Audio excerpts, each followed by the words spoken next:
Welcome to our Meet the Parents podcast, the show where we share stories from everyday life to help with the ups and downs of parenting. We'll have honest conversations as together we grow everyday faith in our homes. Be sure to follow us on your favourite podcast provider or check out the video version on YouTube. All show notes and episodes can be found at livingrock.church/Meet the Parents.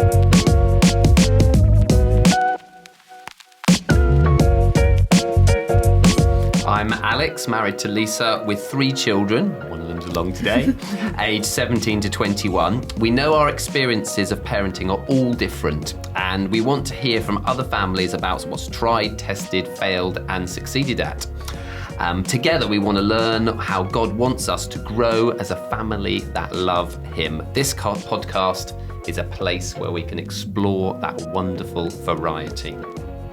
It is. And today we're really delighted to have some guests on and talk about a hot topic that I know loads of parents want to find out about. And we're going to look at how we manage screen time with our children, the big question, because it's a really big deal with our children in this digital age. So we've got a couple of guests on that Alex is just going to introduce to you. So we're going to welcome our daughter Annie, who is 17, and Lizzie as well, who's part of our church and part of our children's team, which is wonderful. So thank you so much for joining us today. Lizzie, first of all, tell us a little bit about your family, how old your children are, and if you had a parenting superpower, what would that be and why?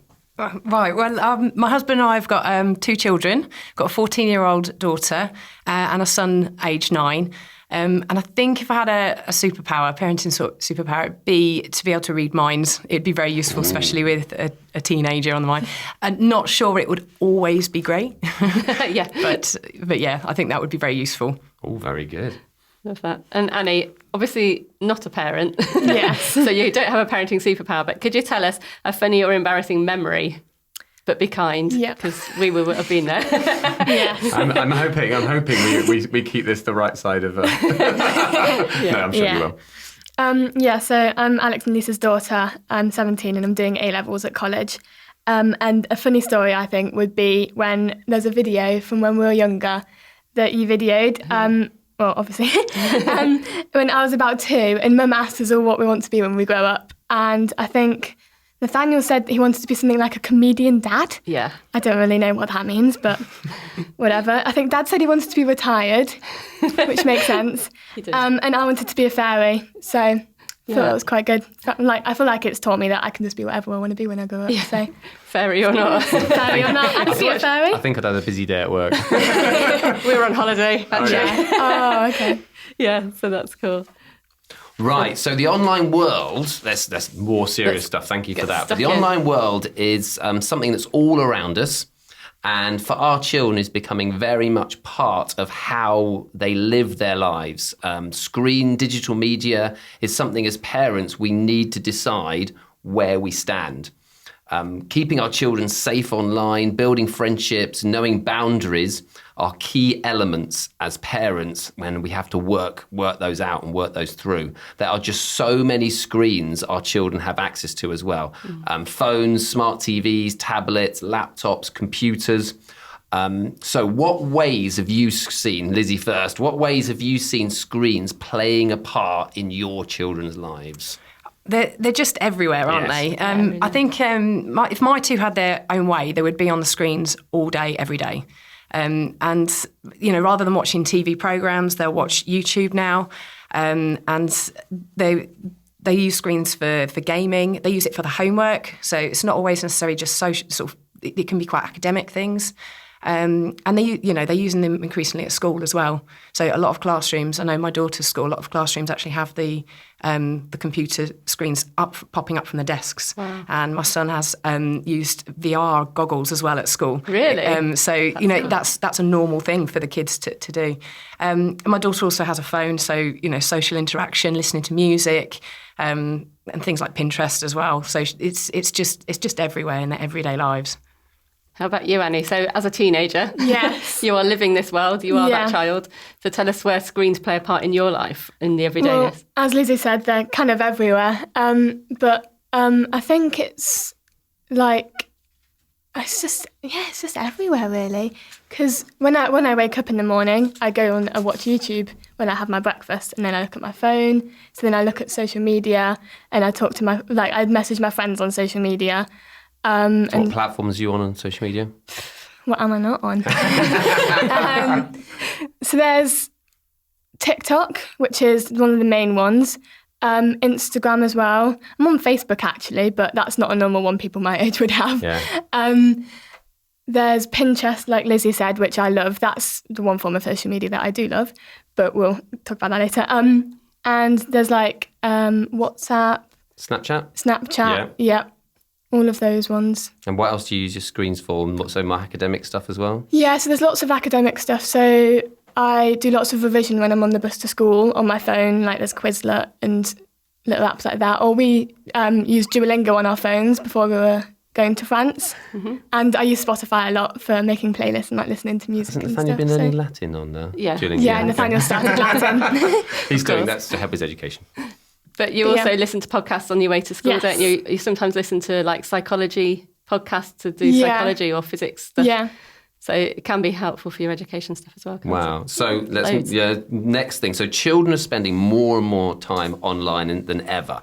And this is some interesting facts here. So children aged 5 to 16 can often spend over 6 hours a day on a screen.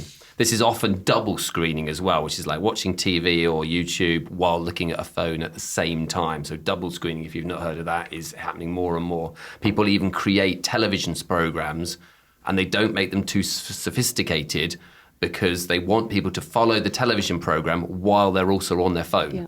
So that's even affecting the programs that you're watching. But screen use is inevitable. So let's look at some facts about screen use. Statistics show that our children are spending more and more time than ever on screens, and screens are becoming even more portable. Around a quarter of 5 to 7-year-olds, so this is from a April 2024 Ofcom report, and around 5 to 7-year-olds, 24% of them now own a smartphone, while 3/4 use a tablet. So the phone use is getting younger and younger.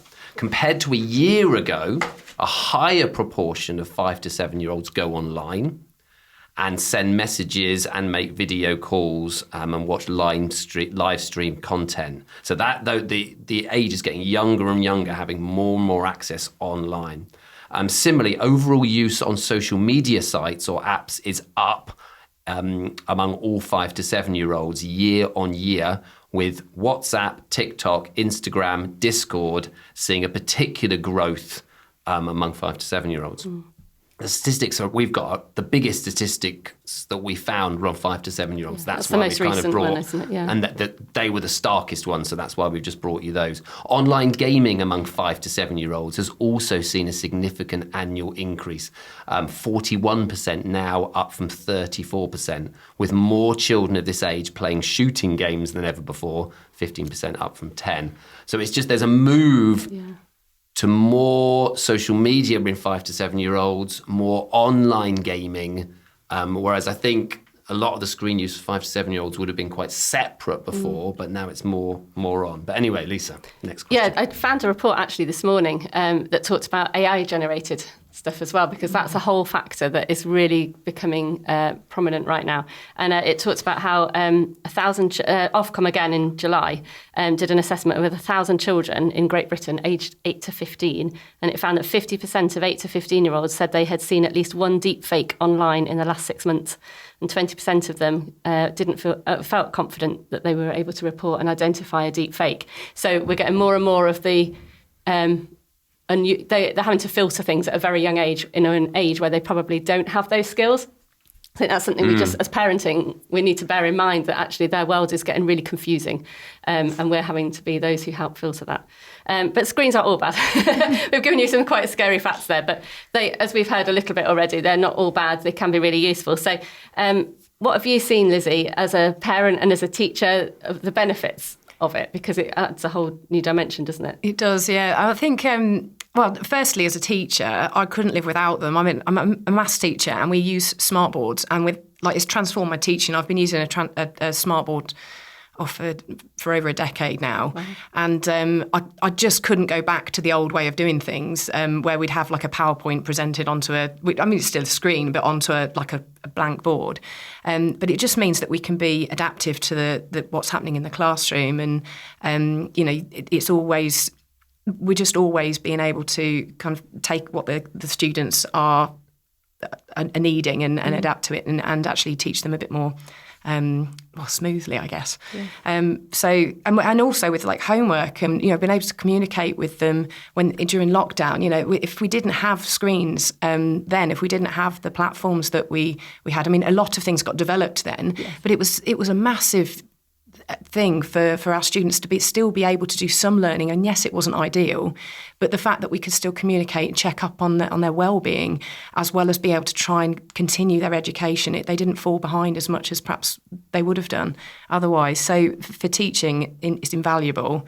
I think as well as a parent, it's been great to see my kids communicate with their grandparents especially, and other people that you wouldn't necessarily see face to face. So when my kids were very young, they're not great at having phone conversations, but you get them on FaceTime. And my son especially, who would play during lockdown, he played board games with my mother-in-law, and he would sit there and he would move her counters and roll the dice. And it was a way that they could still stay connected, and that was really special. But they're also, as we've briefly mentioned about Pinterest, my daughter is really into cooking and baking, and she's recently started using Pinterest to inspire her with her food tech course and specifically making it look nice, which apparently they don't have much time in class to do. And she makes a good biscuit. She does make we often have baked goods, don't we? And my son is now swimming competitively, so he watches a lot of the techniques and things. So he's learning sort of how to perfect his strokes and things, and so that's been brilliant. And he's followed a lot of the Olympics that we've just had as well, and the stories behind Adam Peaty, for example, who's a real hero to him. So yeah, they're invaluable. I think they're really good in moderation. Yes, fantastic. Yeah. Yes. Fantastic. Annie, then, so as a student, what would you say benefits of the online world are for you?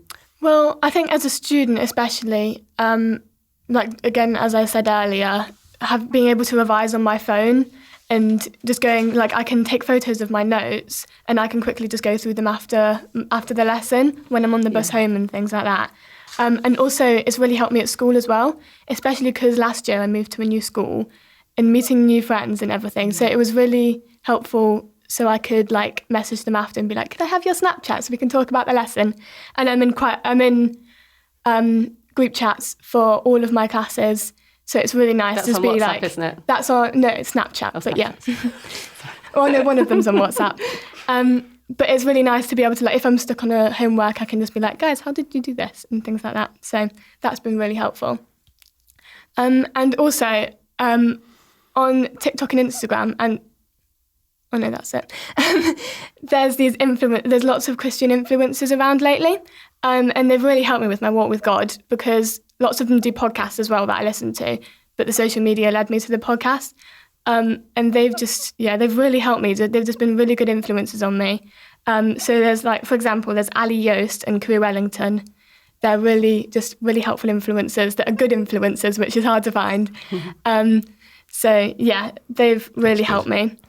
And as Lizzie said, Pinterest, because me, like Izzy, I love making things look very pretty. And Pinterest is the place for inspiration to do that. Because Pinterest is really good as well, because it doesn't hook you loads. It does hook you a bit, and you also still have to do it in moderation. But, like, I don't spend more than half an hour on Pinterest before I find something to do. Yeah. So it's really helpful with that, just because it just inspires me. You've reorganised your bedroom. I've reorganised my bedroom. Organised cupboards and drawers. Done some colouring inspired by that. So. Yeah. You've also done like Bible study things with a friend, haven't you, online, which when you can't see your friends, actually you've enjoyed connecting with them at home. So you can't drive yet, so you can't get to see her, but you get to do an online video chat about a Bible study thing, haven't you? And that's been helpful as well. Yeah, so different. You can, there's all sorts you've done, really, aren't there? There's lots of benefits, aren't there, with people who find communication hard. I know some people prefer communicating online to speaking in person, or find that face-to-face quite a challenge. And I think when you're somebody who likes to communicate but can't do the face-to-face, it opens up a whole world of communication that you can't always feel comfortable with. And I think that's particularly helpful for like additional needs children who can build relationships in a comfortable space before they meet people in person and things. So it really helps in that side of things.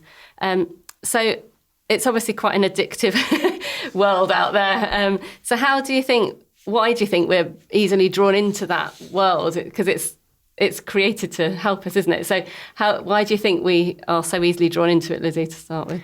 I think, they're designed to be addictive, aren't they? They know what they're doing. Yeah. They're quite short and sharp and things like that, but they specifically change algorithms, I think, in a lot of things. So it sometimes feels like they're listening to me, and I'm sure in some ways they are, because I might have a conversation about swimming and suddenly something comes up on my social media to do with swimming. I had a conversation before about conservatory, and suddenly there was something on conservatory roofing, and I'm like, hang on, that's have just you got really one weird. of those listening speakers? Which ones? Well, we've got an Alexa at home, but I don't know whether it's. You never know whether it's. So you're not sure. Yeah, not but to do with you that. thought. So on the show notes, please somebody let us know. Is Alexa listening and giving us ads? Just let us know on that, please. But so there's they're designed for that. But I always find that as well, we're just used to so much noise, and we're not used to sitting and being quiet and having stillness.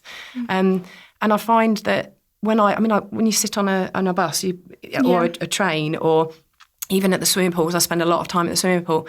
I look around and people are all on their phones. I had a conversation with a friend yesterday, actually, and they said they went to a meal as a couple, and they were eating a meal, and they looked across, and she said the whole meal of this other couple that she saw, they were both scrolling on their phone. Wow. And it's quite scary, I think, about how it just can hold our attention. Somebody on that, a very clever way somebody said to do that was that a restaurant had put a sign on the door, very, very big, that everybody could see it in the restaurant, but it was quite big on the door as you left, and it said, as you leave, you may now switch your phone back on.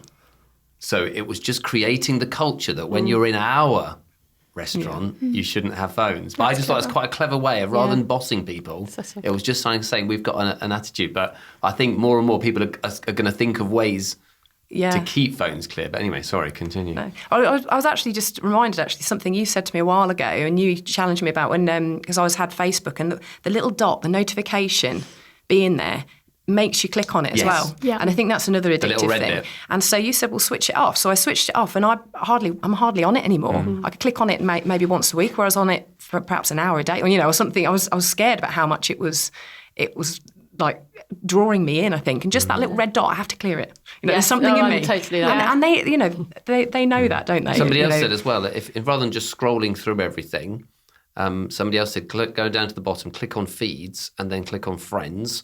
And then you only see what your friends are doing, and it filters out all the other stuff that Facebook has put in. Yeah. So then set yourself a time. But that's another, Facebook's the only thing that does that, though. Oh, is it? Well, TikTok does as well, though, but yeah. So how about you, Annie, then? How do you think? Well, I think the main issue is TikTok, well, I've found anyway, because they produce short form content that most of the time is like not even 10 seconds long, and it's just quick attention grabbing video to get you hooked. And then most videos are like that, so if you scroll to the next one, it'll be the same. So then it's just basically an endless cycle. And lots and lots of social media platforms have now replicated that. So like Instagram has Reels, I think Facebook also has Reels, and like Snapchat even has that. So it's just like all the apps are trying to get you to be hooked on the app, basically. What do we say? We say infinity media. Stop going on infinity media. Have a little song at home. Yeah. Have a little song between the two of them. I catch Annie on it, and then I catch Annie, you. It's true. Yeah. It is. So yeah. It's just they're lots of influencers as well. They do like things that really just try to grab your attention, and some of the time it's fake. Like they're just like, you need to hear this, and it's just like a random fact that you don't really need to know. Yes. So yeah, lots of it's just they just want you to be on the apps, and then they can get their money, I guess. So we're looking at content, aren't we? We're looking at content and the validity of the content, and we're back to this report that you found, the Ofcom 2024 Ofcom report. and that says that children are watching stimulating, speedy, split screen content, stimulating short form videos with fast-paced, choppy edits featuring loud, dramatic, exaggerated personas. He said that in an exaggerated way. They race through the videos at double speed, which is interesting. That's the sort of stuff that captures us, doesn't it? So we're now moving on to sort of the content and thinking a bit more about that. But what are some of the dangers of too much screen time or their use? Lizzie, do you want to go first on that one? What do you? Yeah, well, again, thinking from a parent's point of view, we noticed from a very young age, actually, when our two were on gaming specifically, but also any screen time, their behaviour deteriorates massively. And we find that when they have we actually put a time limit on them. And I'll talk a bit more about that perhaps later. But one thing we do notice as well is when they have time away from it, so maybe they've been banned from them for a bit, their behaviour improves, their persona, they're more with us. So we actually, like our daughter, when we go on car journeys now and long car journeys, she quite often puts her earpods in and listens to music, which isn't, I know it's not technically screen time, but we'll have a conversation in the car and ask for her opinion and she's not with us. So it can bring that division a little bit, I find. One thing that we did on that which, was that when we went to France, we drove. It's like long hours of driving. Yeah. But the way to bring us together a little bit with music that we all liked was to have a shared Spotify playlist. Brilliant. I made it. Yeah, I'll take some of the But we credit for all that. contributed 10 or 20 songs, and we got through it. I think my songs were about 60 songs. Yeah, and we spent time guessing who put the song on, and also putting songs on that others would like. But it brought us together in the car, which helped a little bit. Well, I guess with long journeys as well, though, I've done what Izzy did at some points, where it's just like, when you need to switch off from people for a bit. But I don't do that in like the half an hour long journeys. It's more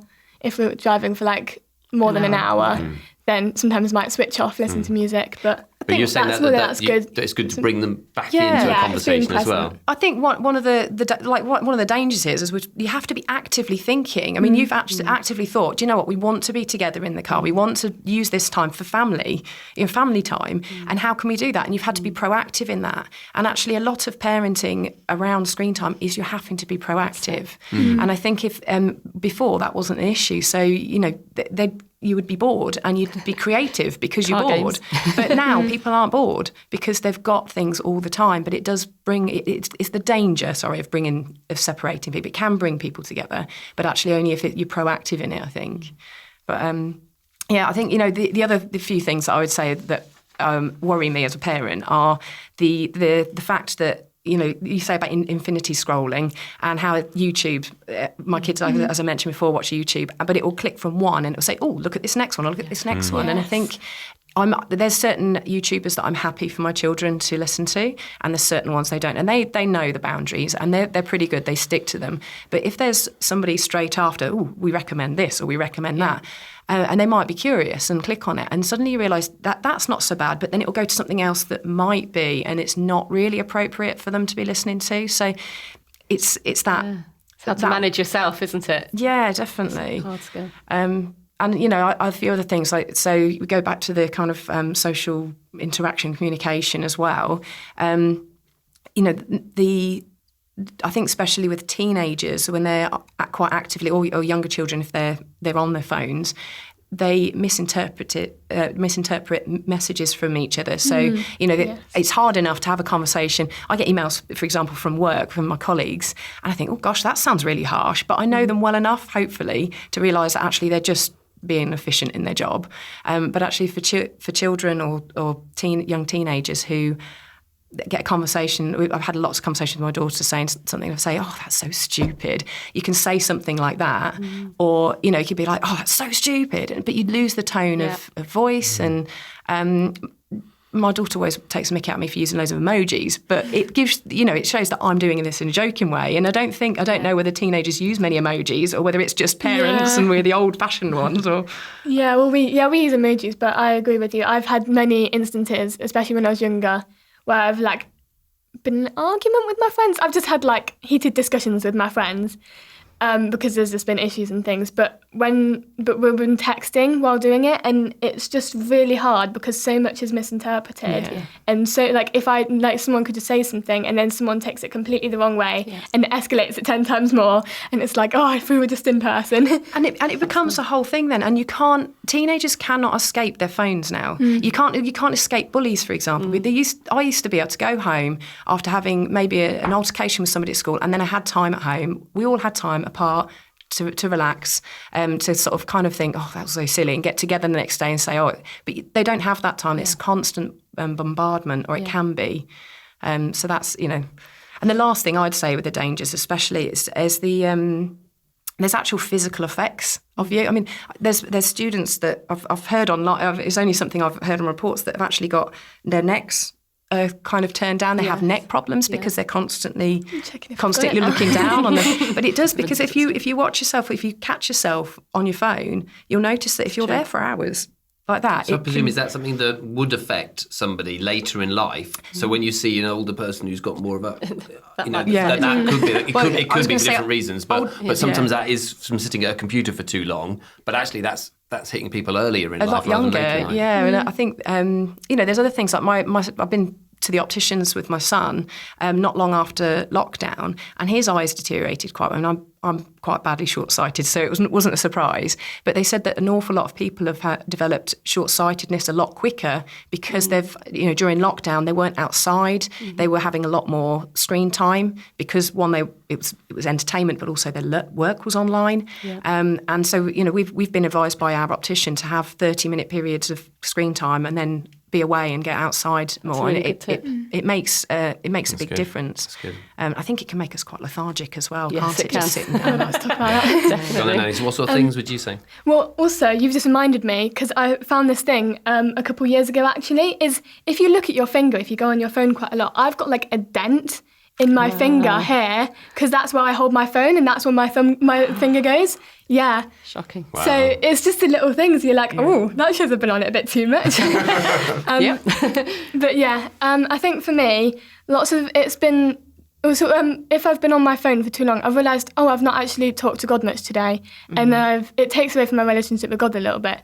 Because I had this thought, I was like, imagine if you read your Bible for the same amount of time as your screen time. Like, how much more would that benefit you than going on your phone? And yeah, that would just that would be life-changing, wouldn't it? Yeah. So it just shows how much sometimes God gets put aside so you can scroll for a little bit. And I think, especially social media, there's lots about filters and body image that is really not good. So they just give you an impossible standard to live by. Like, there's you've got to have this sort of body, but then the next year it's changed, and you're like, how can I keep up with this? Yeah. There's because there's trends as well, which are fun, and there was a trend with bows, and I wore bows all the time. But is that no longer a trend? Oh no, I still do it. It's not really a trend anymore, but I still do it. Good for you. But it's just there's this you should buy that. This top is really in, so you buy the top, but then the next week nobody's wearing it anymore, so then you have to get rid of it. It's lots of, as Dad would agree with me, consumerism, and body image as well. It's just so many girls struggle from body image because everyone feels insecure, of course, but it's gotten so much worse because there's all the girls on social media that have gone viral. They all look impossible, and lots of the time it's edited. There's loads of, as you're saying, AI. Literally yesterday, I saw a trend where it's you see what you'd look like as a Bratz doll, but it changes your body. Wow. And it makes you your hips wider, and it's all of that, and it's just... It's quite scary. I like, it's a bit I like scary. that phrase. They look impossible. Yeah. That's a good phrase. Yeah. True. I think, there's filters as well. You can, on TikTok as well, there's these filters that, the basic filters, is some of them can make you look like a cat and those random things. But there's a thing that's separate from filters that's a beauty effect that you can't see if you're looking straight at a thing. If they're using a basic filter, they say using this filter. Right. But it doesn't say about the beauty one. This is smoothing your face. If someone had pimples, they could smooth it easily. And nobody would know that. So I can't remember, I think yesterday I scrolled on my phone for probably about 2 hours, which is not good.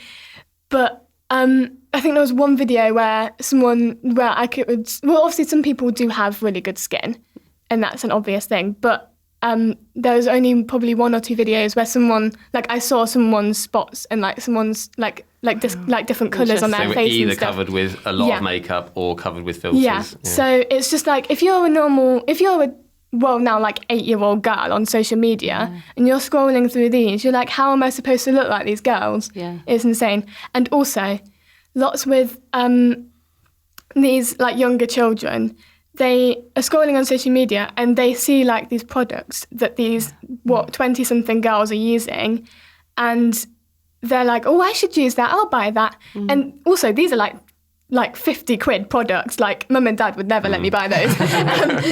But they'll be like, you pay for it yourself. But these like 8-year-old kids who I'm guessing have got parents that have got money, they're like, oh, let's go get this latest drunk elephant thing. And sometimes like it's gotten to the point where some children are using retinol, which is an anti-aging thing. Like there's this girl on social media. And that shouldn't be used unless you're an adult, should No, it? that's like you start like 25, Yes.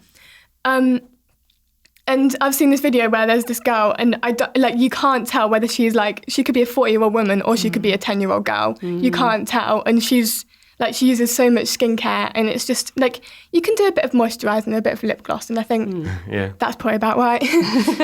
So what are you saying about things like sort of procrastination and tiredness? What would you say on things like that? Oh yeah, because if there's a day where I'm like, oh, I'm really tired, which is most days, I'm like, how much have I scrolled on my phone today? And like, what did I do? Especially when I first wake up. If I'm on my phone when I first wake up, then that like presents how it goes for the rest of my day. So you just gotta try break the cycle a bit. Because just to clarify, you don't have it in your room, do you? No, overnight. So when you say folks wake up, like they are all It's downstairs. Like I go downstairs, grab my phone. Yeah. Yeah, I don't have my phone overnight because I think sleep is a big deal for some children, isn't it? If they're on the phone, I've had that. like your friends will message you really, really late, and then you Like 1 have a.m., the urgency of responding, because what we've noticed with your age is that you have to respond immediately or someone takes offence.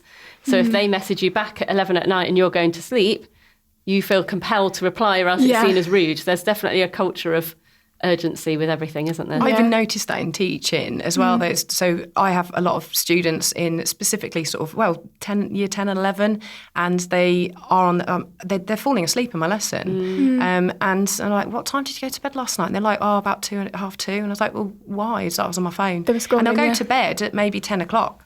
But they're on their phone till 2, half 2, either texting or infinite scrolling or doing both. Yeah, probably doing both. Yeah, and probably the TV on in the background as well. Probably. No, YouTube. Oh yeah, YouTube. Sorry. well, some people do watch a lot of TV, Yeah. like Netflix and things. Yeah. But, yeah. So we've talked about all those challenges and the negatives. So what do we do about that? So Lizzie, start with you. So how as a parent have you managed boundaries with that? How do you help your children put filters, as in boundaries, filters in to manage it? Yeah, I think it's always changing as the kids grow up. So we're sort of learning new as we go and trying things that work and don't work. But as I said, I mentioned before, we have screen time, which doesn't always include watching films and things like that, but it includes so a limited amount of YouTube. They tend to watch it a little bit in the mornings, but on the main TV, that's one of our things. We don't want them watching it on a small screen, because we can see it's more obvious, so we can see what they're watching. But we limit them to an hour 3 times a week, which sounds... That's for YouTube? No, that's for computer time. So, the YouTube, they can watch a little bit in the mornings, but it's they don't always watch it every morning. It's certainly not school time. It's usually holiday times like now. They'll wake up and watch a little bit of YouTube, but they have to. It's their. We use it as a discipline tool actually. So it's their thing. They want more of it. So actually, when they do chores, when they do homework and that kind of things, instead of earning pocket money, they earn computer time, which is actually it's become a really useful discipline tool as well. And they can lose it if their behaviour deteriorates. So it's also a bit of a deterrent. I suppose just as a clarifying with that, that's what you do. That's what works for you. Yes. There's loads of other ways. Yeah, other people would say, don't link screen time to behavior or whatever. Yeah. And there's loads of ways, and we acknowledge that. But this is working for you. And Yeah. it's And our it's kids- boundaries that you're putting in place. Yeah, they're all individual, aren't they? We need to parent individually, Yeah. differently to each other because our kids are different. They're unique to us, and I think, and that's not solely the way we discipline either. That's just one of it's like an added thing, but it works really well because the kids are so keen to be on the computers. But it's also helped to discipline them, I think, in how much time. So even my daughter's mentioned to me, like say she's now 14, and she's come up to that point where she says, I actually really enjoy my time on the computer because it's limited, which I never thought I'd ever hear from a 14-year-old. But it's good to. But they also, she plays a flute, and she has to play a flute every day of the week to earn an extra bonus one at the weekend. And they also, because of the lethargicness that we can get, we also link to if they do 2 or 3 exercises a week, then they can have physical exercise. Physical exercise. And that's because my daughter's not particularly sporty. My son is, so he's doing way above what he needs to do for his body. But my daughter isn't. But she will go out, even things when she says, I've not been able to do this, so I'm going to go for a walk. Brilliant. And I'm going to go this. So she gets a little bit of physical exercise, but also that mental space away from things. So that's something that we've always done. On that point with when you said she enjoys her screen time, the people who run all the social media sites, they measure you. Obviously, because there's stats for everything. And one thing that they do is they measure regretted screen time and unregretted screen time. We've talked about this before. And that's interesting that you're saying she agrees with that. She enjoys the time, so that's unregretted screen time. It's screen time that you come away from having had. I've had a good time on that. That's been a positive experience, and I'm sure a lot of our screen time is unregretted and it's positive. But then there's the regretted screen time that you think, I've sat in for an extra hour. I shouldn't, I could have been doing something better, and then that's frustration. So it's interesting, but by that discipline, it's leading to unregretted screen time, which is a more positive interaction with the screen because it's limited. And that's what the social media creators, that's what they have for their kids. Don't they? They're very, very it's strict rules about purposeful. screen time, don't they? I think the word is it's purposeful screen time. So don't be wrong, with my daughter having a phone, she does go on her phone other times. So that's not included in like our screen time, if that makes in the computer time that we would call it. But the kind of gaming side of it is more of an issue. But then that's what leads to their behaviour being, especially I find with my son. Yes. I don't know whether it's a testosterone thing, I'm not sure. But if he has too much time, he can get he's very competitive. So he can actually get quite aggressive. And he's not an aggressive little boy, but actually his behaviour becomes a lot more aggressive if he spends a lot of the time on there. But as I mentioned before, I think because of his eyesight, it's limited to half an hour. And I think then he has a bit of a breakaway and then comes back to it. He quite often changes what he's doing. He plays something else, but they're very particular. They think, right, today I'm going to play this, or today I'm going to play that, and they might plan it. Right, we're going to do this together. We're going to make sure we have a. So they're actually it's almost a little bit of a social thing between them, and not always, but they sometimes will encourage each other to play a particular game that they want to play as well, which is good to see. But but the other thing I mentioned about it, we also do with my daughter's phone. So she didn't get a phone till she was 11, which I thought was quite young.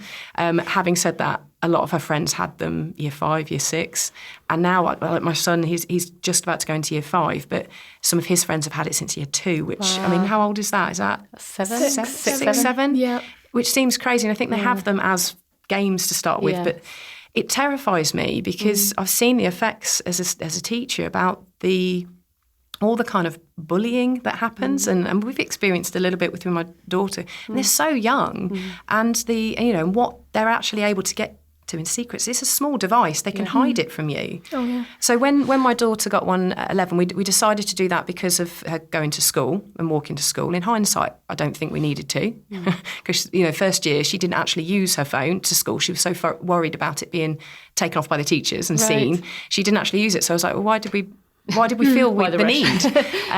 But she wasn't allowed it in her room, because actually at the beginning she had it in her room, and then there was an issue with her friendship group, and she responded badly because she was being egged on by other girls and really wound up. So she got cross and responded out of anger, which is never a good time to text. And as a result of that, we then said, right, no phones in your room. And we also, when we gave her a phone, we said, right, there's these strict things. So she's still not on TikTok or Facebook. She was only allowed Snapchat recently, so she had WhatsApp. Now I know that sounds strange because the WhatsApp is actually an older age restriction than Snapchat. But the reason I didn't want Snapchat is because the messages disappear and there's no accountability. And that's one thing we said with her when she first got a phone is the rule is that we have access to it 24/7. You know, if you start hiding stuff from us, you lose the privilege of having a phone because it is a privilege. And I think we forget that. Kids think it's a right. And I think people see having a phone as a right, but it's not. For a child, it's a privilege. And I think we can get, we're so used to everybody having a phone and it's just, you need to have one. It becomes a standard almost, doesn't it? It does. You've got the pencil case, you've got your phone. There's a Canadian comedian, I've forgotten her name. Catherine Ryan, and she says to her children, I bought the phones, therefore the phones are mine. I'm allowing you to have access to this phone and use my other phone because they're my phones. When you're old enough to pay your bills, you can do more access with your phone, but this is my phone. It's not your phone. And she retains the ownership of the phone, which changes that power balance a lot, doesn't it? It's a different perspective. But what you're saying about that, I think it's very hard to rein that back in afterwards, isn't it? I do think though, I think it's important for children to have phones. And I don't mean that in the fact they've got a screen, but actually, if we just waited until they're an adult and said, here you are, have your phone, they've got no supervision, they've got no parental sort of support to help them develop. And it's like anything through, as children grow up, you want to educate them and help them around that situation. It's learning. You know, falling out of friendships is an example. You're teaching them how to. Really they're going to fall out with people when they're older. How do you restore that friendship? How do you go about it? You know, how do you humble yourself to say, do you know, I was in the wrong there? And actually, it's the same with phones. We need to educate them. Say, well, you've made a mistake here. How can we make it better? How can we put things in place that are going to support you as you grow up as an adult? And it's like anything. If you hide, I remember my uncle, he was never allowed sweets as a child. So when he was an adult, he just ate them and he's got loads of fillings and everything in his teeth now because he went mad, and I think we need to educate to learn them. with the boundaries and you expand them as you build trust, don't you? But I do think though that children, the other thing I'd mention about it, the one thing that we've always done as well is that when our children were young, we haven't used them as babysitters, and I don't want to offend anybody. I don't know because it's so easy to do. I see children in trolleys around supermarkets, and they've been given a phone because it's entertainment. Because it's a boring thing going around a supermarket. It can be really hard. But actually, to engage the children, if they're in the trolley, help them to hold things and put them in, or talk That's what about. you did with me, wasn't it? Yeah, but talk about things.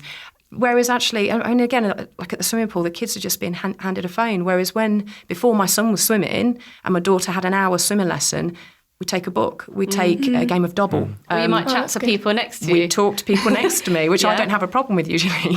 But I mean, even we went to the orthodontist yesterday. My daughter was having her braces put in, and it was about 25 minutes, and my son was sat there with a book. And even the orthodontist mentioned and said, "Oh, it's so good to see that," and saying, normally it's a phone in front of their face.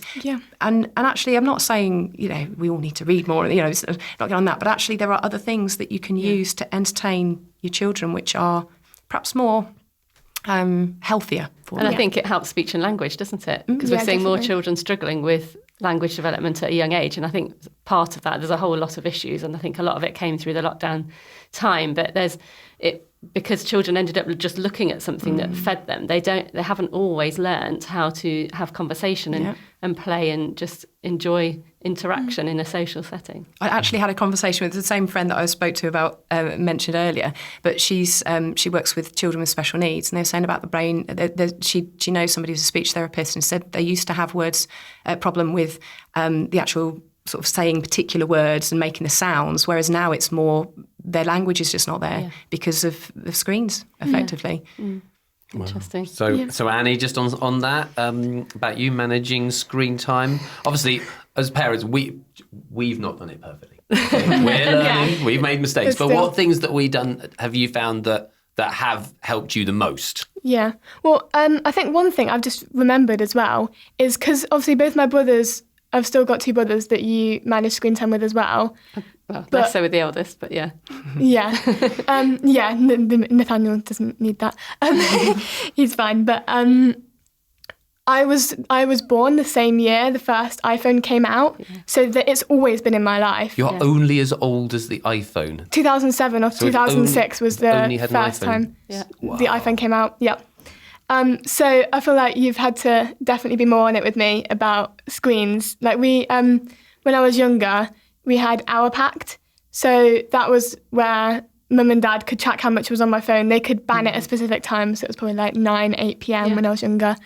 And it was just helpful because then it set boundaries for me. And I know after this time, that's not very healthy, to be on it. Well, now it was earlier, I think, when you were younger. Yeah, when I was younger. Obviously, I do go on it a bit late now, but now I know that doesn't benefit me. But this is like what Lizzie was saying, isn't it? That it was something we started when you first got your phone. Yeah. We said you can have a phone, but these are the boundaries. Yeah. And then we trusted you more as you've got older. So. Yeah. And it was also just remembered things like if I wanted to download an app on my phone, I used to have to send the request to Dad so he can approve the game. I pretty much nearly always approved it. Yeah. But it also made you think. I was like, oh, do I get this game? Oh, no, Dad won't let me do that. Yeah. Yes, I suppose you didn't ask me for... No. There was games that I probably would have wanted to have, but they wouldn't have been good for me. Yeah. And so then you deleted them off again, didn't you? And you swapped them for other things. Yeah. Obviously, now that's been let go because I'm old enough to...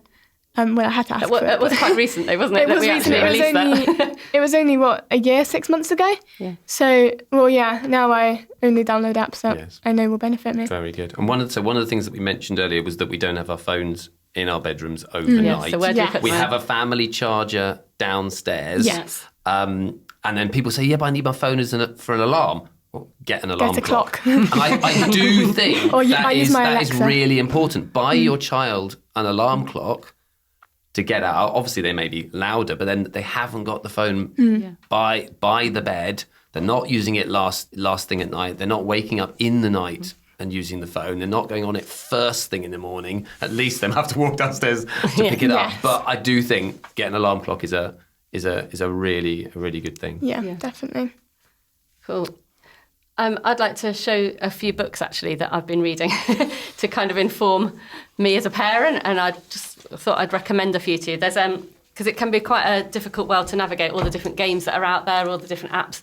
And I recently came across a book called Taming Gaming by Andy Robertson, and it goes through, it's quite nice and interactive, but obviously this will age quite quickly, but it has a page on each of the main gaming sites and some of the apps that children might be using, and it gives like what it's for, what happens in it, how much you should probably play it as a recommended advice, and then like things to watch out for and ratings on it. So it's just quite a helpful directory, I guess, of games and apps. And he's also got a website you can go on to sort of check out and get advice. He helps create like a family profile where you would have a family screen agreement where you can write your own a contract, if you like, as a family. If that's something that would be helpful, you can check out his website. We'll put the links in the show notes. I suppose with the contract thing, we, as the children got older and they became teens, we let them set some of their own boundaries as well, didn't we? Yeah. To take responsibility, like how long should you be, do you think you should be online? It was like, at first I was like, I'm going to go on it as much as I want then.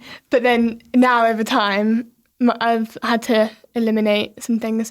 Sorry, one thing I did forget to say that's good is, well, right now, I've got TikTok and Instagram, but because they're so addictive, during the school time, I delete them. Yeah. And I still have them on my laptop. So then if I want to go on it, because sometimes I like to go on it and it's good, but then I go on my laptop because then that takes you off your phone and my screen time halves. It does. It's purposeful again then, isn't it? It's making it purposeful. So it's a reward in like your holidays. Yeah. It's like your holiday treat, isn't it? To get a bit of extra time.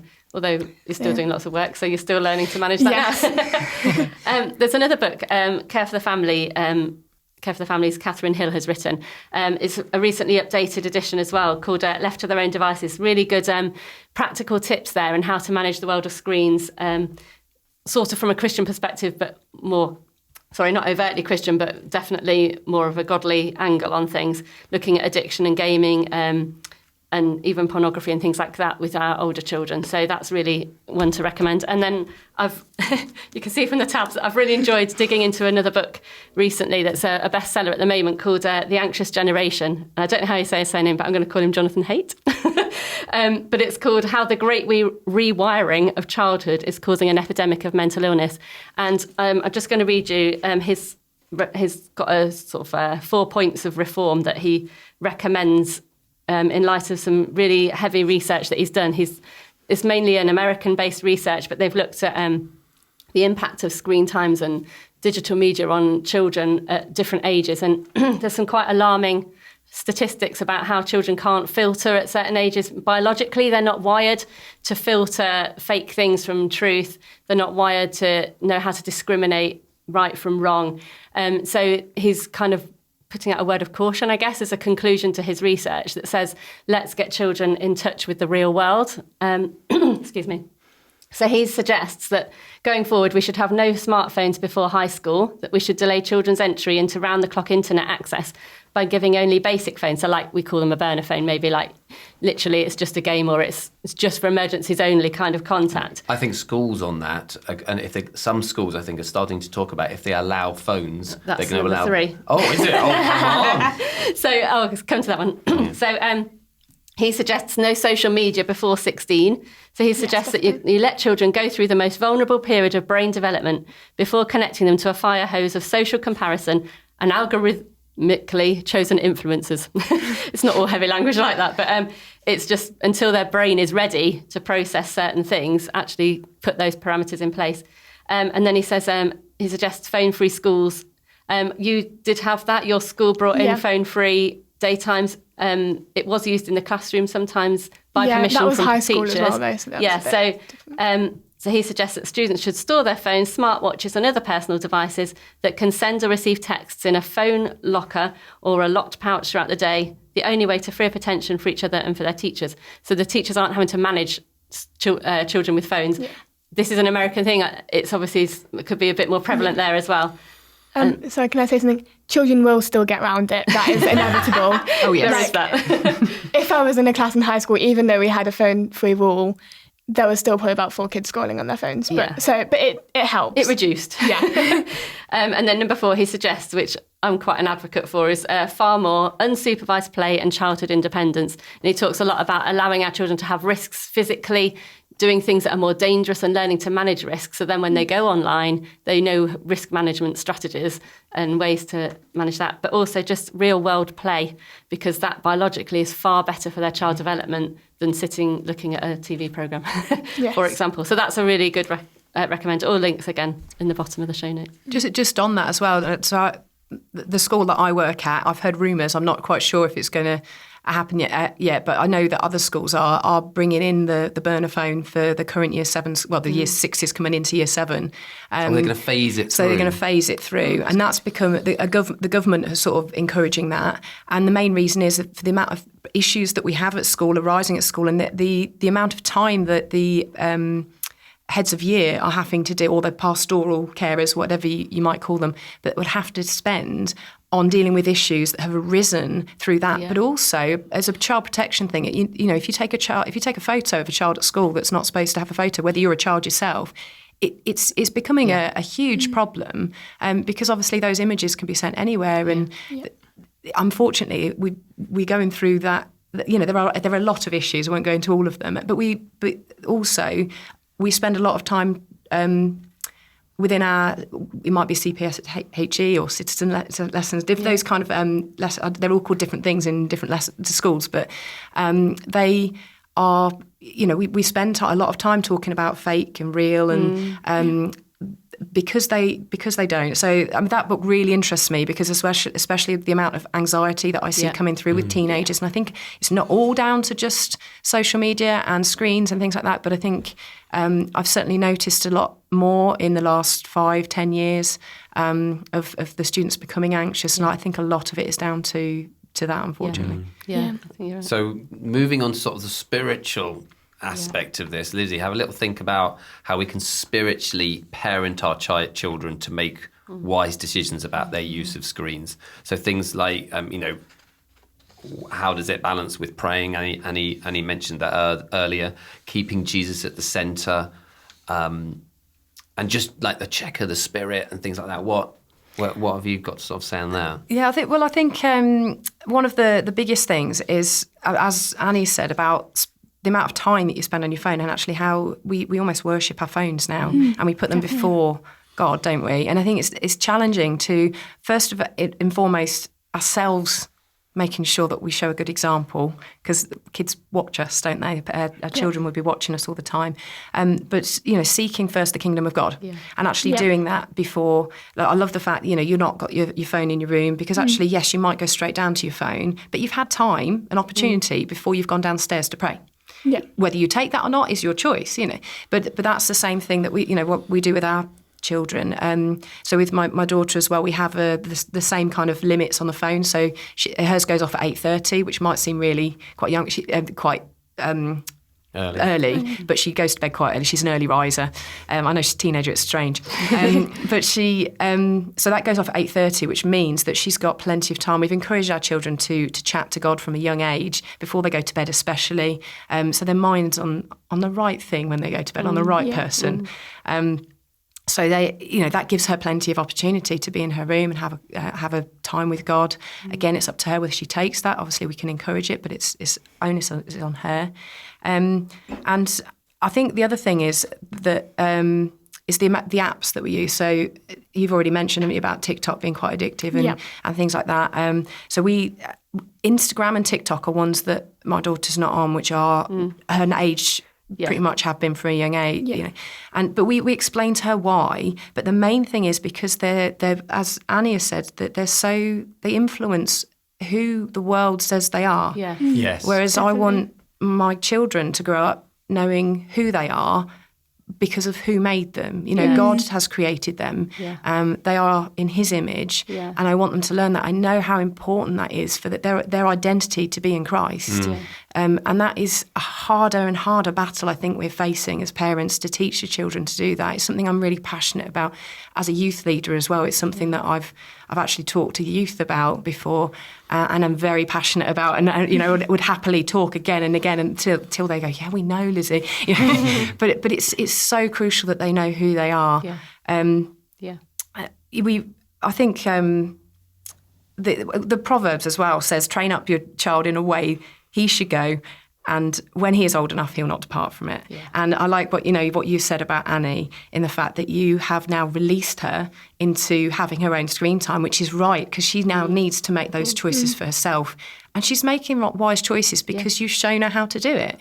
And that's actually something that, the Bible teaches us to, not to protect our children, but to teach them and educate them. And that's the same with screen time as it is with anything else. Yeah, that's really fair. Brilliant. So I think you've mentioned this already. At what age did you decide it was okay to give your children phones, and then why? Yeah, so was it 11? Did you say? So I've said 11. So when my daughter turned 11, her birthday's in July. She's so high it school worked. age. Yeah, so it worked Secondary out school. Ready for secondary school. So she wasn't, even though that she had a few more months at school. Actually, she only had a few weeks at school, and actually I think when year 6 that was when it all got shut down again, so she wasn't allowed to take a phone to school for those last few weeks. In year 6 was like no, but yeah, it was that age. But like I said, I would potentially think about leaving it a bit later. I think when you go to secondary school, there's so many changes happening. They're all suddenly all friends. This friendship group kind of develops. And everybody thinks, oh, yeah, and I know all these people. They all go into a group chat, and they don't know each other. They don't, you wouldn't send a text. I wouldn't send a text to another adult that I don't know very well, but could be taken the wrong way. But actually, they're not old enough to know. You haven't got that filter yet because you haven't had the relationship, have you? Exactly. And I think if I text Lisa, I know Lisa so well that actually if I text her, she'll know my heart. Yeah. Even if she says, oh, that seems really blunt, she'll know that I won't mean that towards her. And if I did, she'd phone me up and say, what is going on? Yeah, I'd probably say, are you all right? Is having a bad day? Because she just knows that. She knows me well enough. Whereas somebody who I've just met, if I did that too, they'd be thinking, gosh, she's really rude. Why has she done that? And why does she think that of me? And it can cause all that thing. So... Yeah, I don't know whether I'd hold up. I don't think we can do something different now for my son that we did for my daughter. But we watch this space. Do you hold up to 11? We're not there yet. So. Like, but Izzy got it earlier. How come I can't? He's already asking for a phone because so many of his friends have it. But it's very easy to say no because we waited until then. Yes, you can keep the same boundary, can't you? Yeah. So Annie, as parents, here's the tough question for us: how can we model good behaviour? Because I think one of the big things is showing you, isn't it? Yes. I was going to say something about further on what you said. Wait, what did you just say? I can't remember. Come back to it, Annie. Yeah, I'll remember it later. But I think just don't be addicted yourself. If you're on your phone, like, especially what I've struggled with as well, obviously this isn't from you guys, but if I'm in a social setting and I'm feeling anxious or I'm feeling really tired and I just don't really want to be talking to as many people, I just bring out my phone because it's just a subconscious thing. So if you also do that, like if I started doing that with my kids in the future, that would show them that you use your phone as an escape and you use it as your outlet. So I think, just not being addicted and just, well, not even being addicted, because most people aren't addicted, but like just not going on it every time you sit down or like getting out. Like you guys have read a lot and then you've like read to me when I was younger and stuff and that's got me more into reading. Like it's gotten to the point where now, because everything is only good in moderation, Mum's caught me many times at night, me getting too stuck in a book. So obviously everything's good in moderation. But that's a good problem. Yeah, so obviously the books are really good, but still you've got to be careful. I love the fact, but before you mentioned something with your dad, that you and your dad kind of pick each other up on it. Yes. And although you might be sort of saying it almost as a bit of a jest, you're actually for somebody to say you've been on that a while, and that's what that is. It's just prompting you and go, actually, this isn't good for me, and that's actually really good that you've got that relationship that you do that. Yeah. I've worked out that it's best not to order teenagers to do things. That if you let them make their own choices, but sometimes equally, it's easier. Not telling them to do something you're not doing yourself. Yes. You saying anything? Yeah, I've just remembered nothing at all. I've just remembered the thing I was going to say, because you were talking about the age you give your phones. Oh yes, yeah. And with group chats, I remember when I first joined high school, I was so excited about having a phone and everything. That like I was in group chats there were people I knew, but I didn't know them really well. There were just people like my whole class would have a group chat, but then like they'd add their friends and they'd add their friends, and like it would get to the point. Well, even if it's just, to be honest, some of my friends when I was younger, I had a group chat and there was like 5 of us, but I'd get like 200 messages every 10 minutes or something crazy like that. So then I just had to mute it and then I just didn't go on the group chat. And now I have that where it's a Christian group chat with loads of Christian teens around the area, but that's different and I mute that as well. So I only go on it at certain times. But it's, the group chats, especially when you first get introduced to social media, they always get crazy because everyone's excited about having phones. That's something I would change, and I probably will do for my son. In the fact that when they go to school, they meet their friends. You want them to be able to communicate with them as well, of course. Because they decide, to go to town for the first time, as just the 2 of them or 3 as a group, and but. The group chats cause so many problems that I'd probably say, right, we're not on group chats for at least 6 months until you really know your friends. And I think that is something because of I think it potentially is a bit more of an issue for girls than boys. Yes, girls and people a bit more. Yeah. Having said that, there are a lot of issues with groups of boys that are happening. Unfortunately, the images they are showing, I know that as a teacher, and it terrifies me. I think as much as a parent of a boy as it does with a girl is different, totally different. But the way that the young boys, they think it's a grown-up thing to do.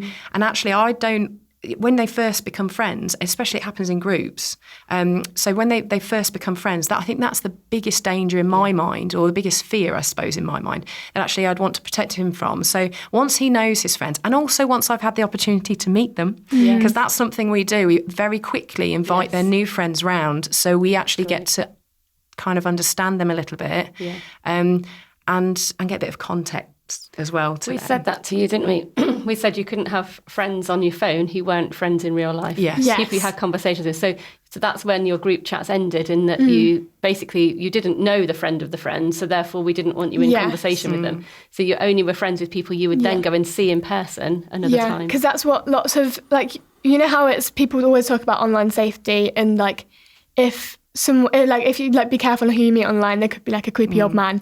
But some of the time, obviously they are, but most of the time they're just someone like you. So, but then even online relationships, obviously they can be healthy, but then sometimes it's hard because you can't see them in real life.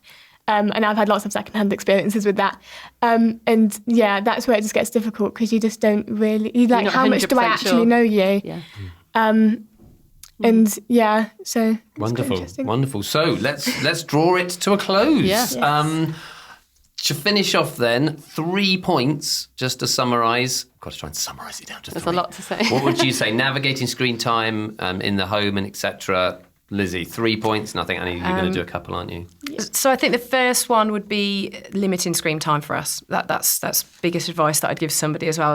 It's not healthy to spend that much time on it. And conversation would be the second one. Explain the reason. So as I mentioned, I've explained to my daughter why I don't want her to go on those apps, and she understands it and she's on board with it. Because then when they're old enough, they make those decisions for themselves rather than just say, I wasn't allowed it, now I want it. And then the third thing would be total accountability. And as you mentioned, it's my phone that I'm lending you. We don't have that kind of strict thing, but actually effectively at any point I could ask for her for a phone and she would give it to me. If she doesn't, it's blocked. So there's no... Well, we've never come to that situation, actually. I just like to say, I don't want to make it sound really... But it's there as an unwritten thing, isn't it? So limit screen time, conversation with your son or daughter, which is effectively you should be doing anyway, and then total accountability. Great. Yeah. Really Annie, what 2 things would you say? Well, I would say, like Lizzie, keep conversations open. Like, don't make it like just their thing and something that they like. Oh, as you said, you own the phone. And like also, if they're interested in something that's on their phone, talk about it, because I feel like that it takes it almost away from the phone as well. Yeah. So it just goes to the topic, not what you've just seen on your phone. So I feel like that's quite good. And like just helping them to learn to be more present and knowing that there's a world outside the phone. And well, obviously the phone helps you, like it inspired me to be more present on my phone. And lots of the time when I'm on TikTok, they're like, I see the odd video that's like, you've been on your phone too much. Like take a break, have a deep breath, which is really good. But then I also think... I've got that. it's called 1 sec. Yeah. And I've brought that when I go into Facebook. You take a deep breath. It takes a deep breath. And you just think about whether you want to do it or not. Yes. Yeah. I tried that, but then I just kept ignoring it. So, She's honest. Yeah. Honest conversations? Yeah. And just letting them be bored as well, because you guys did that a lot with me. And then I've had like hobbies that I've done, well, they've slowly deteriorated over time. But that's okay, because that's what I've just found other interests. But yeah, so like for example, I rearranged my room the other day because I saw something on Pinterest and I was like, oh, that looks nice. So I'll try it out. Boredom is underrated, isn't it? Yes, It really is. When we were kids, many years ago, Alex and I remember a TV show. It was called Why Don't You? It was on Saturday mornings. You had to wait for the Saturday morning for it to be on. Why don't you? Yeah, it went something like that. And then it switch off the basically telly. said, the whole title of the programme was Why Don't You Just Turn Off Your Telly and Go and Do Something Less Boring Instead? And I think it was a phones really weren't good... so interesting back then. There weren't phones back then. No. Also, it's telly, sorry. So it was to turn off the TV because that was a new big thing at the time. And it was all about turning off something to go and do something less boring. And it was suggesting that the whole media thing is the boring, actually. And the world is a far more exciting place. And I think that would be something we would encourage, wouldn't we? Wonderful. Yes. Yeah. So brilliant. Thank you so much, Annie. Thank you so much, you. Lizzie. We've discussed loads of issues. Hopefully that's put some thoughts into your mind. That's clarified some things. If you've got young children who aren't ready for screens yet, putting things in place, which is absolutely brilliant. So thank you very much. Please like and share, tell other people about these podcasts so they can see them as well. And now switch off your phone, switch off your laptop, go and do something that's boring and something more interesting and something more useful, even though this has been useful, and enjoy your day. So thank you very much for joining us today. Thank you, you guys. Thank It's been you. wonderful. Thank you. Thanks.